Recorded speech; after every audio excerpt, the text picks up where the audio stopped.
హల్లెలూయా. యేసు ప్రభు వారు కొండ మీద ప్రసంగం చేయడం కోసం కొండ ఎక్కి మాట్లాడుతూ ఉన్నాడు. ఆయన కొండ మీద నవధన్యతల గురించి మాట్లాడాడు. ఆ నవధన్యతల్లో మొట్టమొదటిది ఆత్మ విషయమై దీనులైన వారు ధన్యులు, పరలోక రాజ్యం వారిది అన్నాడు. ఆత్మ విషయమే దీనత్వం అంటే ఏంటి? మన ఆత్మని నశించిపోకుండా పరలోక రాజ్యంలో ప్రవేశింపజేయడం కోసం పాపాన్ని విమోచించి, పాపాన్ని తీసివేసి, పరిశుద్ధంగా జీవించి, పరలోకము ఆశించకుండా వేష సాంగత్యం కానీ, దొంగతనం కానీ, అబద్ధపు మాటలు కానీ, మోసపు మాటలు కానీ, బూతు మాటలు కానీ, సరసోక్తులు కానీ లేకుండా పరిశుద్ధమైన మాటలు, మంచి మాటలు మాట్లాడటం కోసం వాక్యం మాట్లాడుతుంది.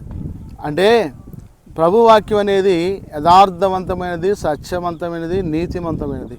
అందుకే ప్రభు అన్నాడు, నేనే మార్గమును సత్యమును జీవమునై ఉన్నాను, నా ద్వారా తప్ప తండ్రి వద్దకు ఎవడను రాడని చెప్పి వాక్యం మాట్లాడుతూ ఉంది. అలాగే ప్రియులారా, మరి వాక్యాన్ని బట్టి మరి ఆయన ప్రయాసపడి భారం మోస్తున్న సమస్తమైన జనులారా, మీరు నా యొద్దకు రండి, నేను మీకు విశ్రాంతి కలుగజేస్తున్న వాక్యంతో మాట్లాడారు. అందుకని ఆత్మ విషయమే దీనత్వం ఉండాలి.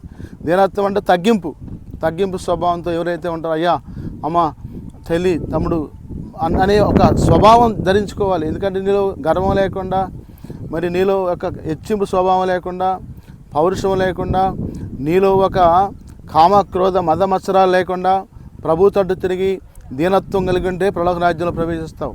ఆ దీనత్వం యేసయ్య ద్వారా మాత్రమే కలుగుతుంది. ఇక్కడ ఏ ఇతర మతాలు కానీ ఇతర గ్రంథాలు కానీ బోధించలేవు. యేసు శాంతి స్థాపకుడు. యేసు పరిశుద్ధమైన మరి మాటలు బోధించి ఆయన వాక్యంలో జీవం ఉన్నది. ఆ జీవ మాటల ద్వారా జీవితాలు మార్చుకొని జీవించాలని చెప్పి వాక్యం తెలియజేస్తూ ఉంది.